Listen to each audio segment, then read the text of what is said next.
এখন সবথেকে কঠিন কাজ হচ্ছে নিজের সময়কে ম্যানেজ করে কাজগুলো করা এবং নিজেকে এগিয়ে নিয়ে যাওয়া। আসলে এখন খুবই কঠিন, কারণ এখন আমরা আমাদের মনোযোগকে ধরে রাখতে পারতেছি না কোনো একটা কাজের প্রতি। কিভাবে মনোযোগকে ধরে রাখবো এবং সময় ম্যানেজ করার সবথেকে কার্যকরী পদ্ধতি কি জানেন? সেটা হচ্ছে নিজের মনোযোগকে ম্যানেজ করা। এটা কেন বললাম? কারণ হচ্ছে দেখবেন এখন প্রত্যেকটা কোম্পানি চাচ্ছে যে তারা এমনভাবে বিজ্ঞাপন তৈরি করবে বা এমনভাবে জিনিস নিয়ে আসবে যাতে করে আপনি এই জিনিসটাতে মনোযোগ দেন। আর যখন আপনি মনোযোগ দিবেন তখন কিন্তু অটোমেটিকলি আপনার সময়টা সেখানে চলে যাবে।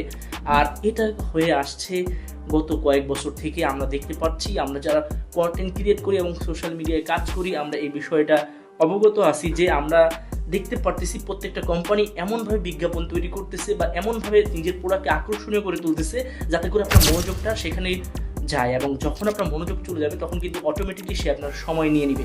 ধরুন আপনি একটি ভিডিও দেখছেন, সেখানে যদি আপনার মনোযোগ চলে যায় অটোমেটিকলি সেখানে সময়টা চলে যাবে। তো অবশ্যই আমরা আমাদের মনোযোগকে সঠিক কাজে ব্যবহার করব। আমিও বলি যে যদি আমার ভিডিও আপনি দেখেন তাহলে আপনি অবশ্যই পিসি বিল করবেন, আমার সাথে যোগাযোগ করবেন। তাছাড়া ভিডিও দেখার তো কোনো মানে নেই।